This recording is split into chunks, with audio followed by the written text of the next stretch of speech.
कश्मीर और देश के अलग अलग हिस्सों में बैठे पाकिस्तान परस्त लोग जरा अपनी आंखें खोल ले। पाकिस्तान के अंदर डर का माहौल इस वक्त जबरदस्त है। आतंकियों को पनाह देने वाला पाकिस्तान इस वक्त इतना घबराया हुआ है जिसकी तस्वीर आपको भी हैरत में डाल देगी। दरअसल पाकिस्तान की जो एक बड़ी पार्टी है पीपीपी, उसके अध्यक्ष है बिलावल भुट्टो। उनका परिवार पाकिस्तान छोड़कर भाग चुका है। ये वही बिलावल भुट्टो है जिन्होंने पहलगाम हमले के बाद जब भारत ने पाकिस्तान के खिलाफ 10 बड़े फैसले लिए, जिसमें से एक था सिंधु जल संधि को रोकना। भारत ने कहा था कि अब वो एक बूंद पानी पाकिस्तान को नहीं देगा। इस भारत के फैसले के बाद बिलावल भुट्टो बहुत तेज तर्रार तरीके से आंखें दिखाते हैं और कहते हैं कि अगर भारत ने सिंधु जल संधि को रोका तो उस नदी से खून की धाराएं बहेंगी, जिसमें से भारत के लोगों का खून होगा।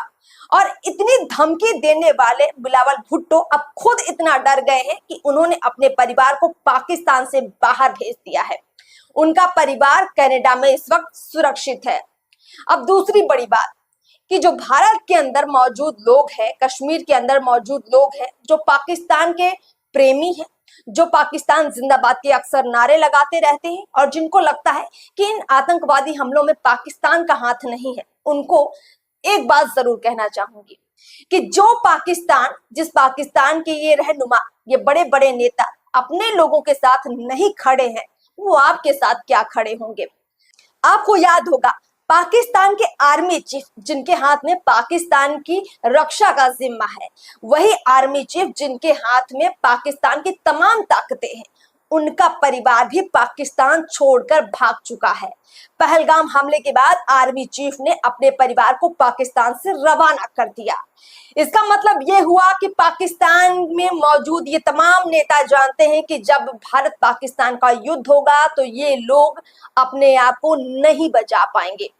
अब ऐसे में सवाल ये भी खड़ा होता है कि फिर पाकिस्तान इतनी अकड़ दिखाता क्यों है, ऐसी हरकतें करता क्यों है।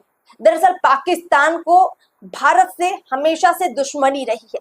दुश्मनी इस बात की रही है कि वो कोशिश करता रहा कि जो भारत का कश्मीर है उसे वो कब्जा कर ले, लेकिन ऐसा करने में वो कभी सफल नहीं हुआ। भारत विकास की बुलंदियों तक पहुंच चुका है, लेकिन पाकिस्तान के हाथ में आज भी कटोरा है। हालात इतने बुरे हो गए हैं कि खाना तो छोड़िए, अब पीने के लिए पानी भी नहीं बचा है। और शायद इसीलिए पाकिस्तान तमाम देशों से जो है पैसे लेता रहता है और फिर पाकिस्तान के अंदर आतंकवाद को पैदा करता है। चीन जैसे देशों से मदद लेता है, फिर अपने कई जमीन के टुकड़े भी चीन को सौंप देता है।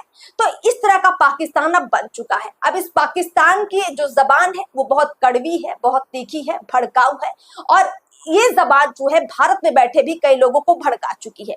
और शायद इसीलिए भारत में ऐसे कई लोग हैं जो तमाम आतंकवादी हमलों में पाकिस्तान की मदद कर देते हैं। कश्मीर का चाहे पहलगाम हमला हो, पुलवामा अटैक हो या फिर उरी अटैक हो, ये तमाम हमले बिना लोकल्स की मदद के हो गए हो, ऐसा संभव नहीं है। तो ऐसे में अब लोगों को जरूर सोचना चाहिए कि वो कर क्या रहे हैं।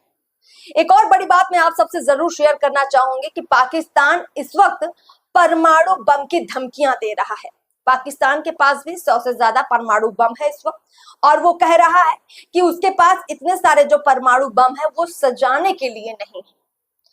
अब जरा सोचिए कि पाकिस्तान के जो नेता जानते हैं कि पाकिस्तान के पास परमाणु बम की ताकत है, जो आर्मी चीफ भी जानते हैं कि उनके पास परमाणु बम की ताकत है, इसके बावजूद अगर वो पाकिस्तान से बाहर अपने परिवारों को भेज रहे हैं, तो इससे एक बात जाहिर है कि पाकिस्तान जानता है कि जब बात युद्ध की आएगी तो भारत के साथ दुनिया के तमाम बड़े देश खड़े हो जाएंगे, चाहे वो रूस हो, अमेरिका हो, जापान हो, फ्रांस हो, सऊदी अरेबिया हो। कई कंट्रीज हैं जो भारत की मदद करेंगे और ये तमाम देश भी परमाणु बमों से लैस है। भारत की खुद अपनी बहुत बड़ी ताकत है परमाणु शक्ति में, और उन तमाम शक्तियों के आगे पाकिस्तान एक चींटी के बराबर भी नहीं है।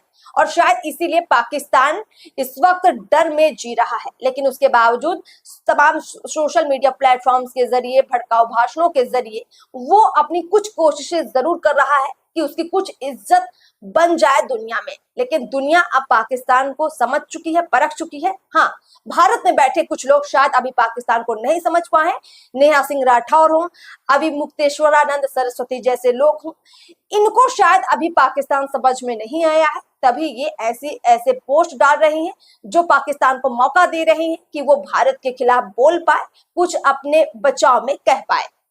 फिलहाल इस खास खबर में इतना ही। नमस्कार।